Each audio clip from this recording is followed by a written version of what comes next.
சூரியநாதம். மனிதநேய நெஞ்சங்களுக்கு என் நன்றி. அறிவின் திறனில் வாழும் நெஞ்சங்களுக்கும் நன்றி. ஆன்மீக பூமியில் நாம் வாழ்வது பல ஆயிரங்கள் அழிந்தும் 49,000 ஓலைச்சுவடிகள் தமிழ்நாட்டில் இன்றும் தஞ்சாவூரில் உள்ளது ஆன்மீக நிறை. அதை சார்ந்த வகையில் இன்று நீங்கள் கேட்கும் கதைகள் அனைத்திற்கும் அச்செயல். அதன் எழுத்து ஒலி வடிவங்களில் அவர்கள் உடலை பக்தி ஆனது. அதைத்தான் நாம் இன்று தெய்வம் என்று கும்பிடுவது. பல அவதார செயல்களில் அவர்கள் செய்த பொருளை இப்படி கூறுவதில் ஆன்மீகம் என்றால் என்ன எல்லாருக்கும் தெரியும். ஆன்மீகம் ஆண் செயல் இந்திரியம். அதை மிகவும் ஆக்குவது எப்படி என்றால் எழுத்து ஒலி செயலில் நடப்பதை கூறுவது. எழுத்து ஒலி நீங்கள் பேசும் ஒவ்வொரு எழுத்திற்கும் அதன் ஒலி செயல் தத்துவத்தை கூறுவது. அப்படி கூறி வருவதில் இன்று சித்தர்கள் தமிழ் சங்க காலங்கள் தொடங்கிய அன்று முதல் இன்று நாம் பேசும் ஒவ்வொரு சொல்லிற்கும் அவர்கள் வழியில் கூறியது. புலவர்கள் ஆசான்மார்கள் கூடியிருந்து 10,000 வருடங்களுக்கு மேலாக கூறியது. அதை அங்கு பார்க்கலாம். சங்க காலம் என்பது இங்கு அதன் செயலில் அவன் என்று அவர்கள் எழுத்து குறிப்புகளில் காண்பது எதை கூறுகிறது? அவன் என்றால் சூரியனை கூறுவது. எப்படி என்றால் அவன் என்ற வார்த்தை நம் வாழ்க்கையில் இன்று நாம் கூறுவது சம பருவத்தை சேர்ந்தவர்கள் அவன் அவள் என்பது. அப்படி அந்த அவன் என்பதில் உங்கள் உடலுக்குள் எங்கே கேட்கிறது என்றால் அதை கவனித்து கேட்க உங்கள் முதுகுத்தண்டை நிமர்த்தி கண் மூக்கை பார்க்கும் அளவிற்கு இப்படி பார்த்தால் மனது ஒன்றாக ஆகும். அப்போது ஆ என்று கூறினால் இங்கு கேட்கும். வயிற்றில் கொப்பிளின் வலது பாகம் ஆ என்ற ஒலி கேட்கும். இந்த ஆ என்பது அன்னக்குடல் எழுத்து. இந்த அன்னக்குடல் எழுத்து செயல்பாடு 6 எழுத்து உண்டு. அதில் ஆ ஒலி அங்கே எப்போதும் நின்று கேட்கும். வா என்பது சங்கு தொண்டை எழுத்து 16 எழுத்தில் ஒன்று. அங்கு வா என்னும் ஒலி இங்கிருந்து உருவாகி இந்த இடத்தில் கேட்கும். வா அவன் இன் இங்கிருந்து உருவாகி கண் கீழ்ப்பாகம் கேட்கும். அவன் 2 கண் ஒலியும் கூறுவது. அப்போது கண்ணொலி செயல்பட முகம் செயல்கள் அனைத்திற்கும் இன் எழுத்து உதவுவது. அவன் என்று இப்படி கூறும்போது அதன் கருத்து அகங்கார செயலில் நாம் பேசும் பேச்சு வெள்ளை நிறம் நாதன் நிறமான இந்திரிய செயலில் உருவாவது. அது நாக்கு, மூக்கு, செவி, கண், உணர்வு, முகத்தொலி. இப்படி 5 முகமாக கூறுவது 5 பெயரை. இந்த 5 பெயர்களில் வருவது உடல் செயல் அனைத்தும் ஒன்றாகி இயங்குவது. அதற்கு அவன் என்பது அந்த வழி பக்தியில் சித்தர்கள் தத்துவத்தில் அஷ்டாங்க யோகத்திற்கு ஒலி செயலை படிப்பது. அந்த ஒலி செயல் அனைத்தும் படித்து அதை பொருளாக்கி அதன் அர்த்தங்கள் எழுதி முனி ஆயி உடல் பொருளாக்குவது பக்தி. இன்று நான் உன்னை அழைக்க நீ என்னில் கனிய என்ன செய்ய வேண்டும்? என் நிலைச் செயல் உன்னில் புகுந்து என்னை கவர்க்கும் செயல் ஆனால் உன்னில் நான் வருவேன் உன் செயலுக்கு இணங்கி. இது வாழ்க்கையில் ஒவ்வொரு பெயரில் நடப்பது. தெய்வத்தை எப்படி அழைக்க வேண்டும்? அதனால் தான் கிரந்தங்களில் அவன் என்று கூறுவது. இந்த அவன் என்பதில் நான் ஆ என்னும் வார்த்தைக்கு அந்த ஒலி இட செயலையும் கூறினேன். இப்படி இந்த உடல் செயலை வைத்துதான் மெய்ப்பொருள் தெய்வம் என்பதும். திருக்குறள் எதை கூறுகிறது? அகர முதல எழுத்தெல்லாம் ஆதிபகவன் முதற்கே உலகு. இந்த அர்த்தம் இன்று திருக்குறள் படித்தவர்கள், அதன் அர்த்தம் கூறுபவர்கள் எந்த நாட்டில் இருந்தாலும் அதன் உண்மையான அர்த்தம் இப்படி சிந்தித்தால் எப்படி புரிகிறது? இப்படி சிந்தித்தால்தான் அப்படி அந்நிலை புரியும். அதற்கு ஆ ஒலி செயலை வைத்து கூறியதும்.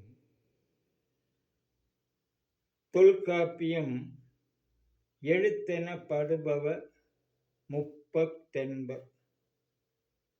இந்த வார்த்தையில் எதை புரிய வேண்டும்? எழுத்து பட்டு போவது சூரிய ஒளியில் மரம் படுவது போன்று என் உடல் செயலில் பட வேண்டும் என்பதை 1601 குறிப்பு தொல்காப்பியம் கூறுவது எதை? தசநாடி சுருங்க. தமிழ் படித்தவர்கள், தொல்காப்பியம் படித்தவர்கள் கடைசி கூறுவது இப்படி வர வேண்டுமென்றால் அதன் அர்த்தம் எப்படி கூற வேண்டும்? இதுவரை அப்படி யாரும் கூறவில்லை. நான் கூறுவது சூரியநாதம். சூரியநாதம் எப்போதும் மெய்ப்பொருள் தெய்வம் உடல் கூற்றை கூறுவது. அது நீங்கள் கேட்கும் கதையில் எந்த கதை தெய்வ கதையாக இருக்கட்டும், அதற்கு அவன் என்ற சொல்லில் அந்நிலை வர வேண்டும். அப்படி வருவது தான் பக்தி. அந்த பக்தியை இப்படி கூறினால் புரியாது. ஆனால் எழுத்து ஒலி மூலம் அதை புரிய வேண்டும். எழுத்து ஒலி என்றால் உன் உடலில். இங்கு நான் ஆ என்று கூறியது இந்த இடத்தில் அந்த ஒலி கேட்கும் என்று. இது ஜாதி மதம் என்று கிடையாது. ஆ என்று எந்த மனிதன் கூறினாலும் கழுத்தை நிமிர்த்தி முகத்தை கண் பார்க்க அந்நிலையில் ஆ என்று கூறினால் அது இங்கே கேட்கும். அதை புரிந்தால் தமிழை ஆராய தோன்றும். இப்படி கூறுவதில் தத்துவங்கள் என்பது உடலை குறித்து. இந்த தத்துவங்கள் அனைத்தும் தானே வந்தது கிடையாது. தமிழில் உண்டு. சிவவாக்கியர் கூறுவது எழுத்தை அநேகம் கூறுகிறார். 51 எழுத்தடங்கிய உடலை கூறுகிறார். அங்கு 2, 10, 12 என்று 51 அவர் கூறுகிறார். அதை யாராலும் படித்தவர்கள் மறக்க முடியாது. அதன் அர்த்தம் கூற இன்று யாராலும் முடியாது. அது ஏன்? இப்படி எழுத்தின் ஒலியை சிந்தித்தால், அதன் அர்த்தங்கள் புரிந்தால் அவர்கள் செயலை புரிய முடியும். பட்டினத்தார், அங்கு வரும் 18 சித்தர்கள், திருமூலர், அவரோ அஷ்ட சித்துகளில் ஒருவர் ஆனவர். அவர் செயல் எழுத்துக்கள் எதை கூறுகிறது? இச்செயலில் வருகிறது. இன்றைய படிப்பில் கர்மேந்திரியம், ஞானேந்திரியம் அப்படி ஒன்றும் செல்லவில்லை. அந்தகரணம், நவத்வாரம், ஆராதார மந்திரம், நவவாக்கிரி மந்திரம் அது அப்படி என்று சொல்கிறதா? அக்கென்ற எழுத்து இல்லை, ஓம் என்ற ஒற்றை எழுத்து இன்று இல்லை தமிழில். அப்படிப்பட்ட நிலையில்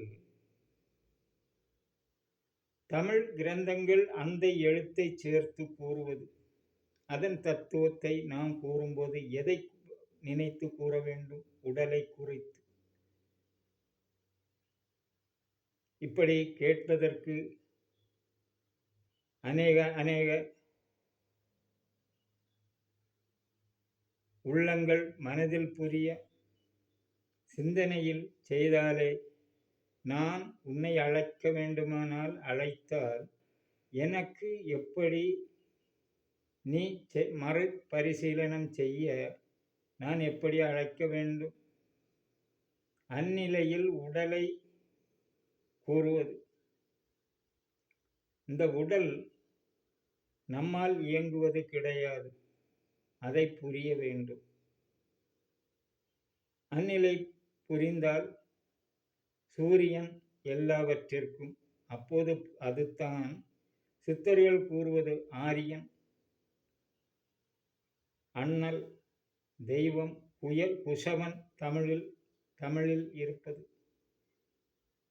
வண்ணான் சித்தர்கள் பரிபாஷையில் காண்பது, மூல அங்கி, தீக்கொள்ளி என்று சித்தர்கள் கூறுவது. அது நம் தமிழ் பாடங்களில் கிடையாது. அப்போது சித்தர்கள் தத்துவம் கூறும்போது எதை புரிந்து கூற வேண்டும்? அந்த கேள்விக்கும் இன்று யார் எந்த கதை கூறினாலும் அவர்கள் பதில் கூற வேண்டும். இங்கு நான் கூறுவது அவர்கள் வழியில் எழுத்தை ஒலியாக்குவது. எழுத்து ஒலி ஆ என்று பேசும்போது இங்கே கேட்டது. கா என்பதோ, கா என்ற ஒலி எங்கே வருகிறது? அது இங்கே வருகிறது. இது எப்போது கா என்று கூற முடியும்? தத்துவங்கள் அநேகம் உண்டு.